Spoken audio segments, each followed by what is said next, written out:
Training camp is officially here, and day one brought us quite a lot to talk about. We're going to recap it right after this.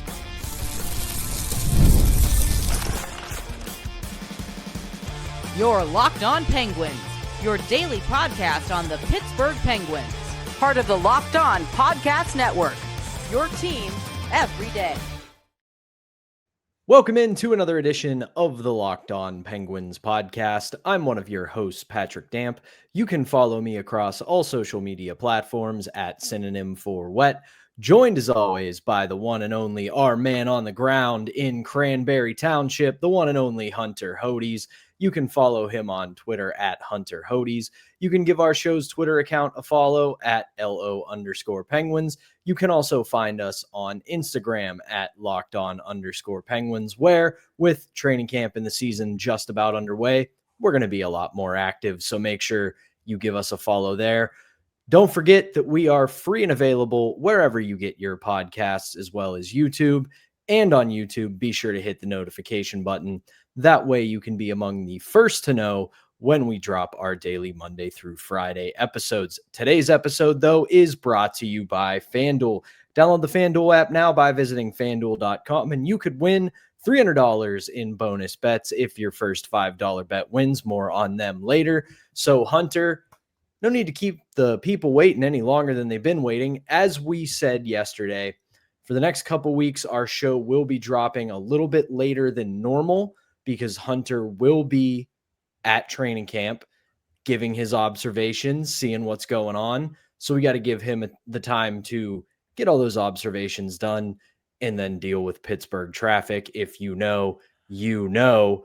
But let's start at the beginning for today. Kyle Dubas began the day with a press conference, and buddy, he did not hold back. He pushed back on all the Crosby trade stuff. He pushed back on the rebuild. We have talked to death the Crosby stuff. I don't think we need to get into it. He essentially said he didn't take a lot from it. He barely paid attention to it. He has to talk to Brisson quite a lot because Brisson has 5 clients with the Penguins, including Sid. So that's the second most clients he has on any NHL team. So they're going to have to talk quite a bit. But I do want to connect the dots here.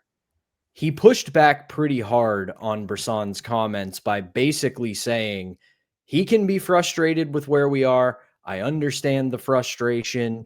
We understand how good Sidney Crosby continues to be, but we have a plan in place and we are not going to deter ourselves from that plan. And with that, Kyle Dubas planted his flag and said, I might not be the most powerful person in the Penguins organization, but I'm way up there. He put his foot down. I wasn't there for the press conference, but I was kind of driving while some quotes were coming out. At least the drive there, by the way, was actually good. I got there in about 45 minutes. On the way home, it took me about 2.5 hours. Usually that's a 45-minute commute home. 70-minute standstill on 579 going towards the Liberty Bridge. No one in this city knows how to merge. And I thought Washington, D.C. traffic was bad, but apparently this was worse, and I didn't think it could get worse because DC traffic is among the worst in the country.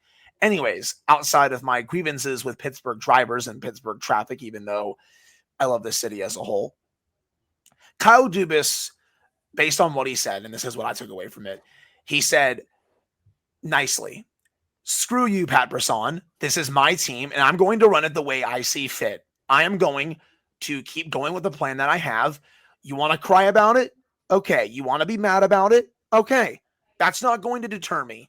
I'm not just going to be signing a bunch of free agents and making all these aggressive trades and trading all these prospects to, go for, whatever it is you want to call it, a very, very short-term game. I think that's the best way to put it because he wants to be a contender for the long haul. So that's the first thing I took away is that he planted his foot down and said, I'm done, Pat. You're not going to keep doing this. And I will say, I saw the quote that apparently Pat Brisson calls him like once a day. Dude, if Pat Brisson called me once a day especially about stuff regarding Sidney Crosby, I think I would just block his number. Like, how has Kyle Dubas not blocked his number yet? In all seriousness, though, again, that was the main thing I took away. One of the best things I wanted to drop too in this from Kyle Dubas that he said He took it from a friend that he said is in another professional sport, saying his friend always says, shortcuts cut long runs short. Yeah. And listen, I understand the fan base. I understand our community. Hell, I understand even the two of us are so used to the Penguins being one of the best teams in the NHL as they have been for the last 2 decades. But the Penguins at the beginning of this era, let's call it what it is, they got extremely lucky with all of their draft picks from Fleury all the way through Jordan Staal. That often doesn't happen, if ever does that happen, where all of those high round picks end up working out. So I like this mentality from Dubas of we're not going to take shortcuts. We're not going to chase big contracts in free agency. We're not going to leverage the assets we have for a short-term fix, because he could do all that. You could trade for somebody that's not going to work out. We have seen that happen quite a bit over the past few years. And granted, when the opportunity's there, absolutely take it, but you don't need the sugar rush. You need to keep this metaphor going. You need to eat nutritious meals. You need to work out. You need to drink your water, and you need to get some exercise. And that is what Kyle Dubas is doing with this rebuild. If he really wanted to, he could have went out there this offseason, signed a bunch of big contracts, made some big trades, made Pat Brisson happy. He didn't do it because he's trying to stick to his plan. And hey, the jury is still out, by the way, on whether this plan is going to work. They are still very early. And the early returns, I think so far are fine. But we will fully judge this once this is hopefully complete. If it doesn't get complete, Pat and I are going to crap on it. If it does, we will give him the praise that he deserves. Again, they are still very early on in this. Right. I don't want to put a crown on Kyle Dubas's head yet. No, this is nowhere near done. It's barely even begun. But I do like the fact that he's sticking with it, because we see a lot of teams and a lot of general managers just go, well, we had some moderate success. Time to throw this into overdrive. And what do you know, in 2 to 3 years, they're right back at square one. Right. Exactly. Another thing that I took away from it, obviously, the big news surrounding Rucker McGroarty. There's a lot of mysterious stuff going on. Pat, you'll take the L on that. It's not the foot injury that you were kind of speculating. And I know you were just kind of speculating about it. It looks like it's something else. I actually saw him walking around the facility. He looked fine. It didn't look like he didn't have any braces on, no cast or anything like that. I don't know what it is, but it's obviously bugging him to the point where we don't even know if he's going to participate in training camp. Again, someone can be walking totally fine, but still very much banged up. So whatever he has, it's very much affecting him. And Pat, we don't even know if he's going to be at camp. He said apparently he's out indefinitely, which really does suck, because I was hoping to see him to start camp and I really wanted to see him push for a spot, but he is going to be out indefinitely.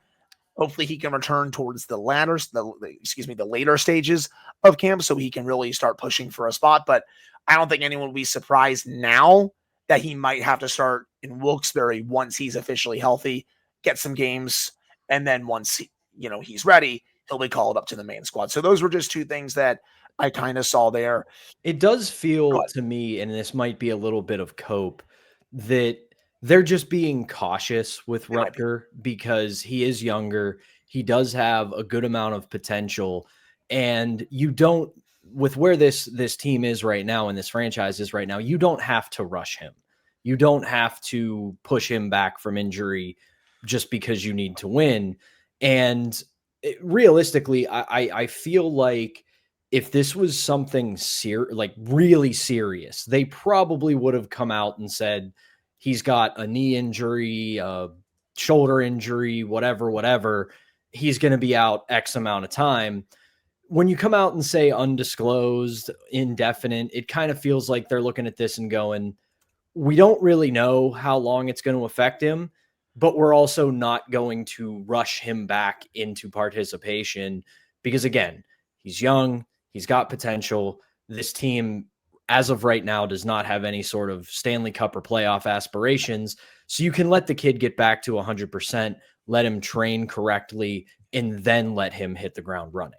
Exactly. I agree with that. All that matters is getting him back to 100%. Again, just because he was walking fine doesn't mean that, he's not dealing with an injury. He obviously is, and hopefully he's able to come back and then he can start getting some reps, and then he can be back on the NHL main squad as quickly as possible, just because I really think that he can potentially have a good year if he is fully healthy.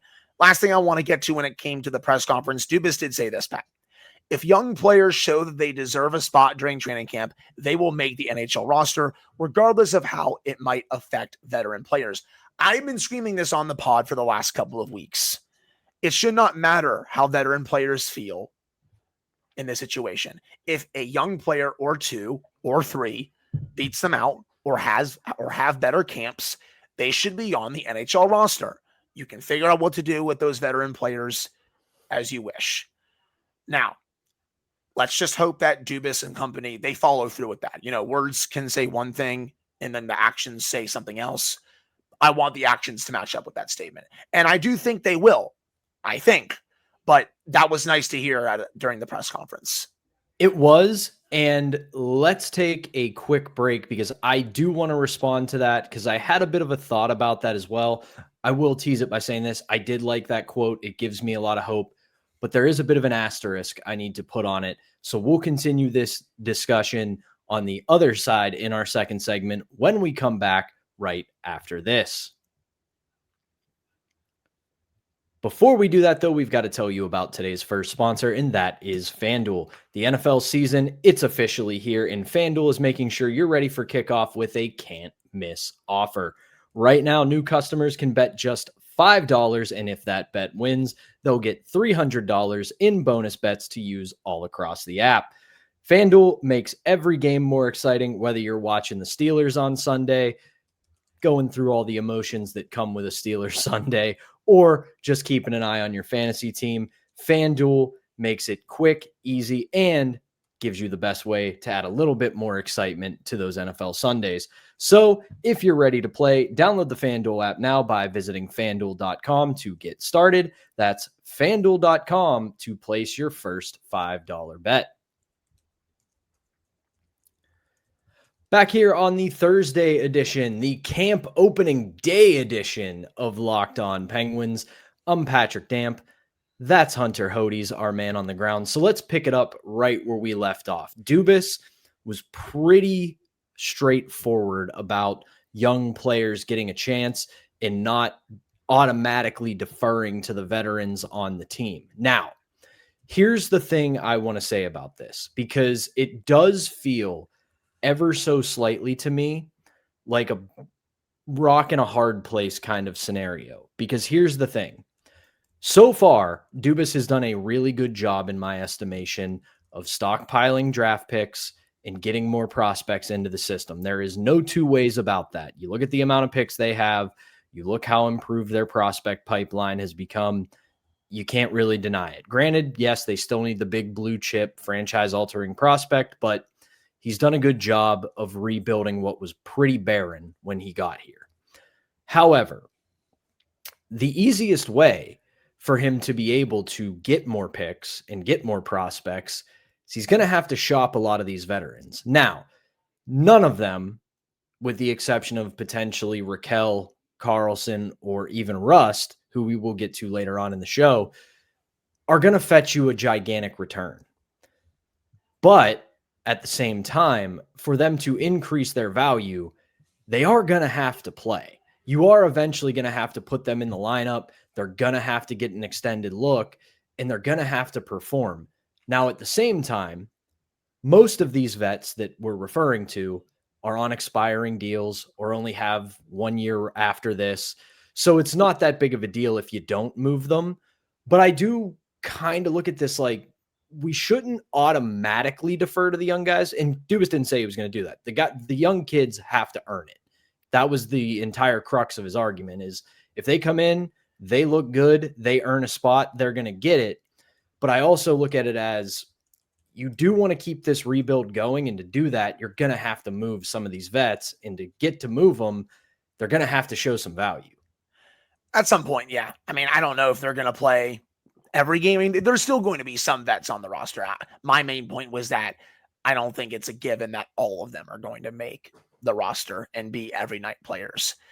As for the ones that make the team, and I'm not talking about, Brian Rust, Tommy Novak, Rickard Rakell, any of those guys. I'm talking, Kevin Hayes, Danton Heinen, Noah Chari. Those are just three, obviously, that pop to mind. We can go into more, obviously, Pat, if you want, but those are just the three of them that come to mind. You would have to play them at some point, but I don't think it would be on an every night basis if enough young players show out during training camp. And speaking of that, by the way, the biggest standout to me of the first three groups today, or, team 1, team 2, T3, Villie Koivunen. He was knifing through dudes that entire practice session, starting at 8:45 in the morning, ending at 10:15 in the morning. It was not even fair. Like, it was honestly, and there was legit NHL talent on team 1, just knifing through these dudes like it was no tomorrow. Like, he keeps that up, he's a lock for this roster, honestly. And he doesn't even have to play at that high of a level to be a lock. Like, it was unbelievable what he was doing with the puck on his stick. Scored a beautiful goal going right through two players. Showed off his playmaking ability, which is his strong suit. And one more thing, his skating, which going into, his draft was not considered a strength. He's been able to work on it. It's gotten better over time. It looked like a completely different skating here at training camp. And I thought it looked better at the Prospect Challenge. It looked twice that at training camp. It looks like he has worked on his skating quite a bit over these last several months. And, if he has that during the regular season, it's going to make him hopefully more dangerous. Again, I don't want to create too high of expectations. I think 15 goals, 35-ish points, maybe even 40 points would be a resounding success for Villie Koivunen if he makes the team. I just wanted to say that he was by far the biggest star today. He was knifing through dudes, scoring some nice goals, showcasing his vision. He was fantastic, and he was also getting a lot of time with Sidney Crosby. A lot of the videos I saw from you, from a lot of the other reporters, including your colleague Kelsey Surmatz, it looked like he was really flying today. And obviously we don't want to react too much to one practice session on the first day of training camp, but early returns are good. And like you said, the skating was the biggest thing that stood out to me. It was smooth. It was fluid. He was really pushing the pace. And with that in mind, I saw this written about, tweeted about, whatever, you name it. It seems like Dan Muse might have listened to our show on Wednesday because by all accounts, Hunter, and obviously you were there, we're going to continue with your observations here. It seemed like it was a pretty intense first day on the ice. And as I said yesterday, if there was a good way for Dan Muse to acclimate himself with a roster that includes Crosby, Malkin, Letang, Carlson, and Rust, it's to come out and have a pretty intense camp. And after day one, feels like it's going that way. Some people may say that this guy's like very stoic, Dan Muse, that is. He was anything but that on the ice.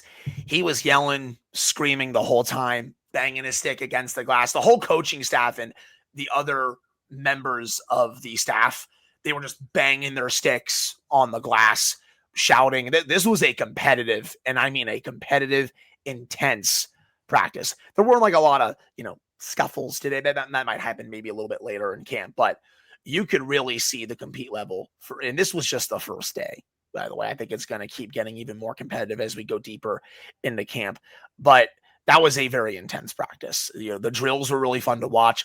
A lot of 2-on-2 action, a lot of 3-on-3, a lot of on-man rush work, 3-on-2s, defending 2-on-1s. Those were a lot of fun to watch. It's always cool when you see the quote-unquote suicides, Pat, where you skate up, skate back, skate a little forward, skate back. I hated doing those when I was a kid, though. Those were always the worst. You know what is an underrated nightmare of a skating drill? Did you ever have to do the lightning drill? Which it is a version of the Herbie, but it's a little bit different in its time depending upon the coach. The teams I played for, we did 30 seconds, and it was goal line to far blue line. Once you stop at the far blue line, you go to the near blue line stop, and then you go to the far goal line, and you got 30 seconds to do it. That one, everyone loves to talk about the Herbie, but lightning drill, man, that and the Minnesota Mile were nightmares. I would take a Herbie over that all day long. The main thing I remember, man, is just suicides. Those always would just wipe me, and I think a lot of my teammates out. But again, I was only 12, 13 at the time. Again, people, I didn't play that long when I was a kid. It was fun when I did, but I wish I started when I was a lot younger. But suicides would always just wipe me out. And you saw quite a bit of those. A lot of very good skating drills during this as well. I think that was also a big emphasis during this practice session. But yeah, man, this was a super competitive practice. We can get into more takeaways. I had them actually finishing up my article for the Hockey News as well. That'll be out a bit later. But there was a lot of good takeaways from this one. I thought Evgeny Malkin and Anthony Mantha looked really good together. I could tell that Dan Muse was looking at that as a duo because you sign Anthony Mantha coming off a 23-goal year in 23-24. Torn ACL last year, by the way. His skating looked totally fine today. He would look like he was back to 100%. It didn't look like he was hurt at all. I thought they looked really good together. Malkin was scoring some nice goals off the rush. Mantha was showcasing his skating ability during some drills. Do not be surprised if that is a line that you see for opening night against the Rangers. I think he was kind of testing that out a bit. It does feel like Mantha was brought in to be a steady winger for Evgeny Malkin. And what have we been screaming about on this show for quite a while now? Find Evgeny Malkin a damn consistent winger because he isn't what he used to be. But if you give him some help, he's still got some juice left in the tank. But that is going to do it for our middle segment. When we come back, we got to talk about some of the veterans and the returning guys who were at camp today and some of the comments that they had after practices. We will do that when we get back right after this. But we got one more sponsor to get to, and that is Monarch Money. Most people can't name all of their financial accounts or even what they're worth, whether it's 401ks, properties, investments, or savings. And when you don't have that full picture, you can end up leaving money on the table. That's why there is Monarch Money. It's an all-in-one personal finance tool that brings your entire financial life together in one clean, easy-to-use interface on your laptop or your phone. Monarch is built for people with busy lives. If you've put off organizing your finances, Monarch is just the thing for you. Monarch does all the heavy lifting, and you can link your accounts in minutes, see clear data visuals, get smart categorization of your spending, and finally feel in control of your money without ever having to touch one of those annoying spreadsheets.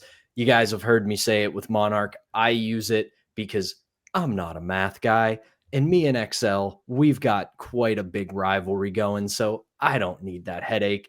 Monarch put my bank account, my savings accounts, credit cards, savings, all of it together in one place, and it makes it easy for me to keep up with my financial health. So don't let financial opportunity slip through the cracks.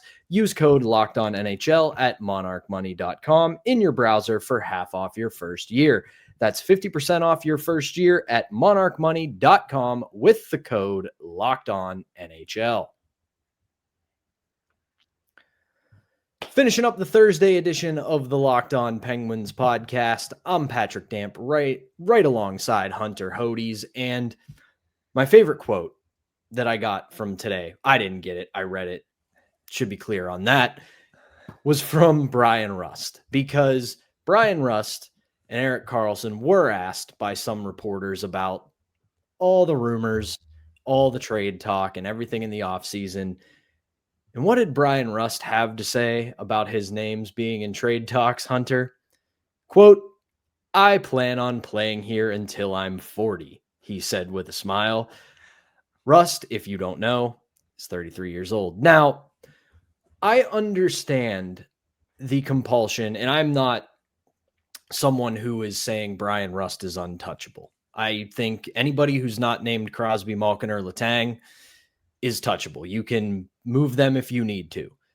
But Brian Rust is real close to that just because he exemplifies the Penguins. He worked hard. He earned everything he got. He has been a pillar of the community. He's a leader. And I think having a player like that around will help with this team's rebuild. And especially the younger players, someone that they can look up to. He's a bona fide leader in that locker room. I've said it on the show before, but when someone like Crosby, Malkin, or Letang don't want to talk to the media, Brian Rust will be like, hey, come over here. I'll deliver a message that they probably would give, just that they're not talking today, but I'm part of the core leadership group. And I think he has the ability to, again, help some of these younger players, develop some of their games. And, he's also aging really well when it comes to his game. He's usually a lock for 20 to 25 goals a season. He just had one hell of a year last year. And, again, of the three, I still think it's the least likely that he gets traded. It's to be determined if he finishes his career with the Penguins. But, he was also totally fine today. I don't think he stood out as much as some other players did, but he also doesn't need to because he's a lock for the roster and he's going to be totally fine this year. There was also a funny quote from Erik Karlsson, basically said, yeah, they never really called me about, waiving my no trade clause. The only time I ever heard about it was when I was reading articles. So there's typical Erik Karlsson for you. He very much wants to make this Swedish Olympic team. He's obviously not on the team yet, but that's something that he's working toward this year. And that's something I'm also putting in my article. I thought Karlsson was also totally good today. He was matched up quite a bit with Harrison Brunick in drills with Team One. That was a good battle between those two. I thought Brunick defended him as well as he could, but Karlsson, like the way that he skates with the puck on his stick, sometimes it's a bit much for someone as young and as raw as Brunick, but I still felt like Brunick put up a pretty good fight against him. So I like seeing those two go at it. And Karlsson, remember Pat last year, we didn't see him at all during training camp. He was hurt, and it really affected his start to the season because he wasn't himself for the first several weeks before getting his game back bit by bit. Now that he's back for a full camp, hopefully that helps him, and he's under a new system. So I like the start that he had for at least this first day. Yeah, you beat me to that. I do think that I don't want to make it a one-to-one comparison because it isn't, but I do think there was some similarities from Rickard Rakell 2 years ago to Erik Karlsson last year. I think injuries and missing time kind of had them stumble out of the starting blocks, and they weren't really able to get to that top form. Again, I know that people have been disappointed with Erik Karlsson's performance as a Penguin. I think there's a little, or at least was a little bit more there that he could give. But I do think new system, full training camp, should he remain healthy, I do think we'll see a bit of a different Erik Karlsson this season. And I think that his quote about wanting to go to the Olympics, while extremely confident, while extremely sure in himself, saying, I think I'm a lock on that team, but I still have to prove myself and show them I can still play at a very high level. I think that's also Karlsson kind of admitting, I have a little bit more to give. Yeah. And I do think there is, and there's a great story on the Penguins website from Michelle Crecchiolo. She spent the day with Evgeny Malkin during season ticket holder deliveries, and it's an incredible read. You get a really good look at Evgeny Malkin. But I do think that this might, I don't want to make any declarative statements about the season. We'll see what happens. We'll analyze it as it happens. But it does feel like there's especially among the older players on the team, especially the leadership group, there's a little bit of a why not us feeling with them. It kind of feels like they all know that they've disappointed, and they kind of want to shove that in everybody's face this year. Well, they kind of had that last year too, and we all saw how that went. But so I don't want to put too much stock into that. It's why we play the games, of course, but we all saw what happened last year. It's up to them to not have it repeat themselves. Again, this is still only day one. It's a long camp here. Still got 2 full weeks of this before you have opening night against the Rangers on October 7th. A little more than 2 weeks before opening night, but 2 weeks of training camp, that is.